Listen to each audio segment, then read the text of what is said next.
বঙ্গদেশের ইতিহাসের এক প্রাচীন অধ্যায় ১৯৩৫ সাল। ব্রিটিশ আমলের জমজমাট গ্রাম নদীঘেরা বকশীগঞ্জ। সেই সময়ই জন্ম নেয় এক শিক্ষা প্রতিষ্ঠান যার স্বপ্ন ছিল অন্ধকার দূর করে জ্ঞানের আলো ছড়িয়ে দেওয়া। বকশীগঞ্জের শান্ত শহর জুড়ে দাঁড়িয়ে আছে এক ঐতিহ্য, এক স্বপ্ন, বকশীগঞ্জ নূর মোহাম্মদ উচ্চ বিদ্যালয়। কয়েক দশক ধরে এই শিক্ষালয় গড়ে তুলেছে ভবিষ্যতের প্রজন্ম, জ্বালিয়ে যাচ্ছে জ্ঞানের আলো। প্রতিদিন সকালবেলা এই গেট পেরিয়ে ঢুকে হাজারো স্বপ্ন। কারো স্বপ্ন ভালো মানুষ হওয়া, কারো বিজ্ঞানী কিংবা শিক্ষক। আর সেই স্বপ্নগুলোর বীজ রোপণ হয় এই বিদ্যালয়ে।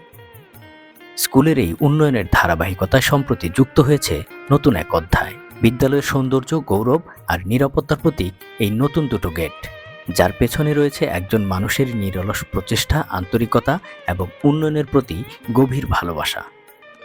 এই স্কুলকে আরও সুন্দর, আরও প্রাণবন্ত করে তোলার স্বপ্ন হয়তো অনেকেরই, আর সেই স্বপ্নকে বাস্তবে রূপ দিয়েছেন এই স্কুলেরই এক গর্বিত প্রাক্তন শিক্ষার্থী অ্যাডভোকেট সোহেল আকন্দ।